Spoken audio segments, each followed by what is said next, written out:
بسم اللہ الرحمن الرحیم۔ عزیز طلبہ، السلام علیکم ورحمۃ اللہ وبرکاتہ۔ آج کی اس ویڈیو کے اندر ہم مضمون نمبر 2 علامہ اقبال کے بارے میں پڑھیں گے۔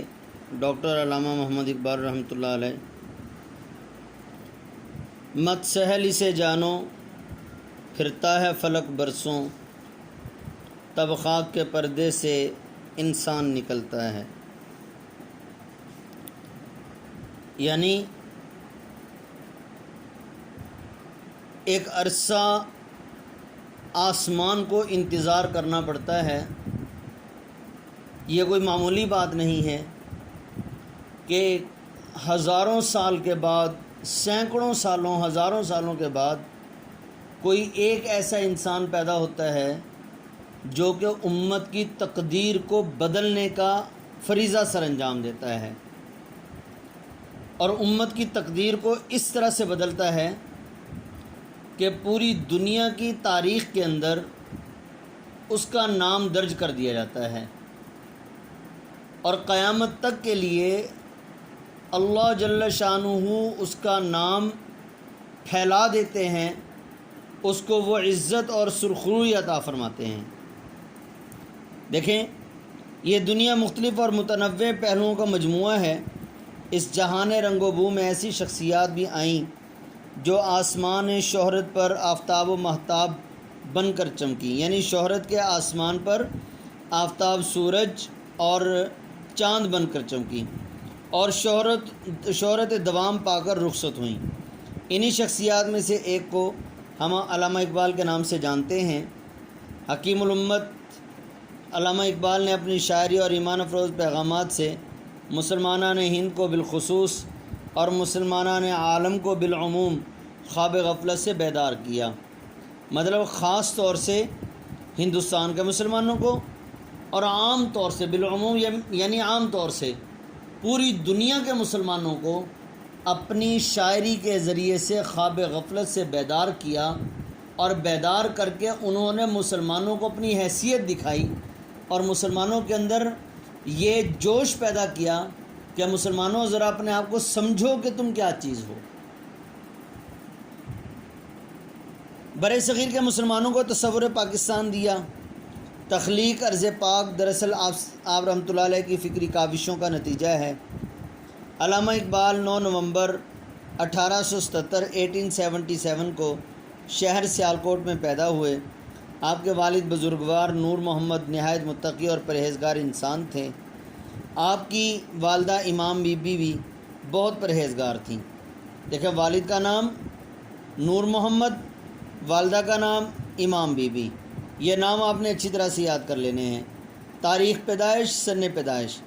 آپ کی ابتدائی تربیت ایک دینی مدرسے سے ہوئی، جس کے بعد آپ سیالکوٹ کے مشن ہائی اسکول میں داخل ہو گئے، جہاں پر آپ کو سید میر حسن جیسے فاضل اور مشفق استاد ملے۔ انہوں نے آپ کی دینی تربیت کی اور آپ میں مذہبی ذوق پیدا کیا۔ آپ رحمۃ اللہ علیہ نے میٹرک کا امتحان مشن ہائی اسکول سے پاس کیا۔ اب یہاں پر مشن ہائی اسکول سے میٹرک کا امتحان پاس کیا، اور یہاں پر دینی تربیت کے اعتبار سے ان کا نام لکھا ہے کہ ان کے نام سید میر حسن جیسے استاد جو ہیں وہ ان کو ملے، جن کو شمس العلماء کا خطاب ملا۔ اور ان کے بارے میں کہا جاتا ہے کہ جب حکومت کی طرف سے یہ سوال ہوا مولوی میر حسن صاحب سے کہ آپ نے کون سی کتاب لکھی ہے جس کی وجہ سے آپ کو شمس العلماء کا خطاب دیا گیا، تو علامہ اقبال نے فرمایا، میں خود ان کی زندہ کتاب ہوں۔ یعنی یہ بات علامہ اقبال سے پوچھی گئی، بلکہ کہ مولوی میر حسن کو جو شمس العلماء کا خطاب دیا گیا وہ کیوں دیا گیا؟ تو کیا حالانکہ انہوں نے کوئی کتاب تو نہیں لکھی، کیونکہ پہلے زمانے میں بادشاہوں کی طرف سے یا حکومت وقت کی طرف سے کوئی کتاب لکھنے پر، کوئی علمی کارنامہ سر انجام دینے پر شمس العلماء کا خطاب دیا جاتا تھا۔ تو آپ کے استاد محترم میر حسن نے کیا لکھا؟ تو علامہ اقبال نے جواب دیا کہ میں خود ان کی زندہ کتاب ہوں، یعنی مجھ کو پڑھ لو، مجھے دیکھ لو اور میری شخصیت کو دیکھ لو تو آپ کو پتہ چل جائے گا کہ جس نے مجھے نکھار کر اتنا بڑا آدمی بنا دیا تو وہ آدمی خود کتنا بڑا ہوگا اور کتنا علم اس کے اندر چھپا ہوا ہوگا۔ علامہ اقبال رحمۃ اللہ علیہ اکثر مولوی میر حسن اپنے استاد محترم کے بارے میں کہا کرتے تھے، نفس سے جس کے کھلی میرے آرزو کی کلی، نفس سے جس کے کھلی میرے آرزو کی کلی، بنایا جس کی مروت نے نقطہ داں مجھ کو، جس کی وفاداریوں نے، جس کے احساس نے مجھے نقطہ داں یعنی باریک بین اور باریک سے باریک باتیں پیدا کرنے والا مجھے بنا دیا۔ پھر آپ کے بارے میں آتا ہے اور پھر مرے کالج سیالکوٹ میں داخل ہو گئے، جہاں آپ نے ایف اے کا امتحان پاس کیا، اور بی اے آپ نے گورنمنٹ کالج لاہور جس کو جی سی کہتے ہیں سے پاس کیا، اور پنجاب بھر میں اول آئے، اور گورنمنٹ کالج لاہور میں آپ کو پروفیسر آرنلڈ جیسے استاد سے استفادہ کرنے کا موقع ملا۔ جی، پروفیسر آرنلڈ جیسے استاد سے استفادہ کرنے کا موقع ملا، یعنی انہوں نے فائدہ حاصل کیا، اور کہا جاتا ہے کہ آپ نے گورنمنٹ کالج لاہور سے ہی آپ نے ایم اے بھی کیا تھا فلسفے کے اندر۔ اور پھر دیکھیں، جو لائق شاگرد ہوتا ہے وہ جہاں بھی جاتا ہے اپنا نام و نشان چھوڑ جاتا ہے، اور اساتذہ کے منہ سے ایسی ایسی تاریخی باتیں نکلواتا ہے کہ اساتذہ بھی وہ باتیں نکالتے ہوئے یا اس کے بارے میں اپنے کمنٹس دیتے ہوئے حیران ہو جاتے ہیں کہ پتہ نہیں اس کے بارے میں یہ بات کیسے نکل گئی ہمارے منہ سے۔ اور پھر تاریخ کے اوراق کے اندر وہ تاریخ دان یعنی جو تاریخ لکھنے والے لوگ ہوتے ہیں اور تاریخ رقم کرنے والے لوگ ہوتے ہیں، وہ ان باتوں کو لکھنے پر مجبور ہو جاتے ہیں۔ اب وہاں میٹرک کرنے کے لیے گئے تو وہاں استاد میر حسن جیسے استاد ملے، مولانا محمد میر حسن جیسے، انہوں نے بھی ان کے بارے میں بڑی عجیب عجیب باتیں کہیں، اور انہوں نے بھی ان سے محبت کا اظہار کیا۔ اور پھر یہاں گورنمنٹ کالج میں آئے تو یہاں پر ان کی محبت جو ہے وہ پروفیسر آرنلڈ سے ہوئی، ان سے فائدہ حاصل کیا۔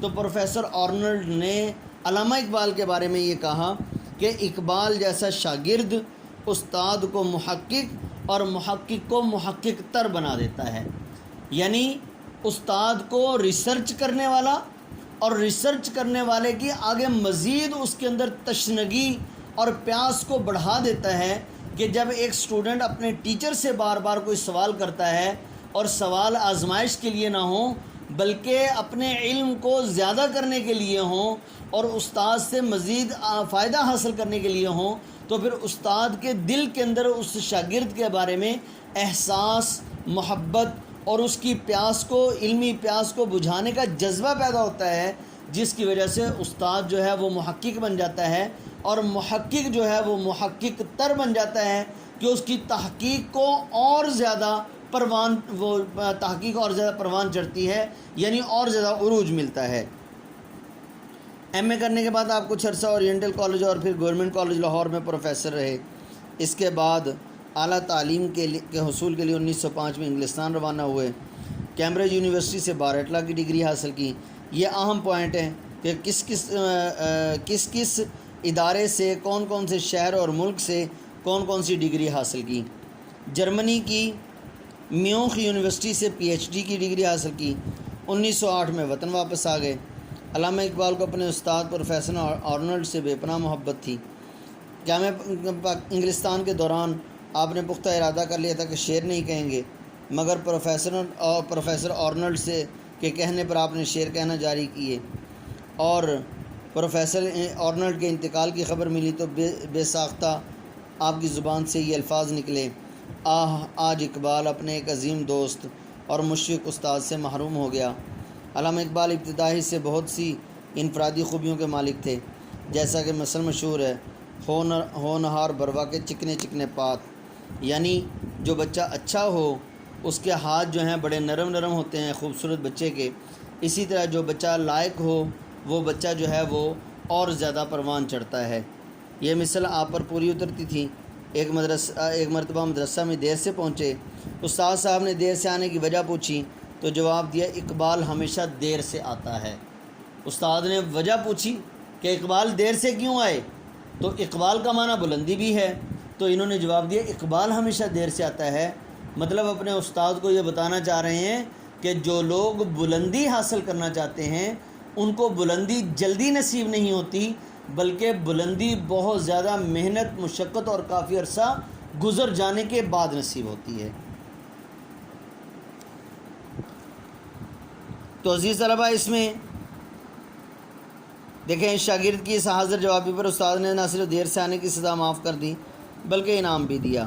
اسی طرح ایک اور موقع پر سید میر حسن کے فرزند جن کا نام احسان تھا کو اپنے کندھوں پر اٹھایا استاد صاحب کے ساتھ کہیں جا رہے تھے، بوجھ کی وجہ سے تھک گئے اور کچھ دیر سستانے کو رک گئے۔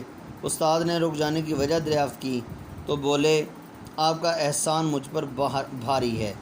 مطلب یہ ہے کہ آپ کا احسان، ایک تو احسان بیٹے کا نام ہے، اور احسان جو استاد نے اپنے شاگرد کو، علامہ اقبال کو پڑھایا اور اتنا علم عطا کیا، وہ احسان بھی مطلب بہت بھاری ہے۔ اور پھر جو ہے انگریز کی طرف سے آپ کو سر کا خطاب بھی ملا اور ریاست بھوپال سے آپ کے لیے 500 روپے ماہوار وظیفہ مقرر ہوا۔ آپ کا بڑا کارنامہ تصور پاکستان پیش کرنا ہے۔ مسلم لیگ کے سالانہ اجلاس منعقدہ 1930 میں آپ نے فرمایا ہندوستان ایک ملک نہیں بر صغیر ہے، یہاں مختلف مذاہب سے تعلق رکھنے والے اور مختلف زبانیں بولنے والے رہتے ہیں، مسلمان اپنا ایک الگ تشخص چاہتے ہیں۔ اب یہاں پر اسی پیج پر دیکھ لیں کہ حضور صلی اللہ علیہ وسلم سے محبت کا واقعہ بھی ہے، اور یہاں اس سے متعلق ایک شعر ہے، قوت عشق سے ہر پست کو بالا کر دے، دہر میں اس میں محمد سے اجالا کر دے صلی اللہ علیہ وسلم۔ اسی طرح سے جو ہے وہ انسان اپنے اندر خود ہی پیدا کرے، یہ بھی علامہ اقبال کا ایک پیغام ہے کہ انسان جو ہے لوگوں کے پیچھے نہ پھرے، بلکہ اپنی عزت کو زیادہ بہتر بنانے کی کوشش کرے۔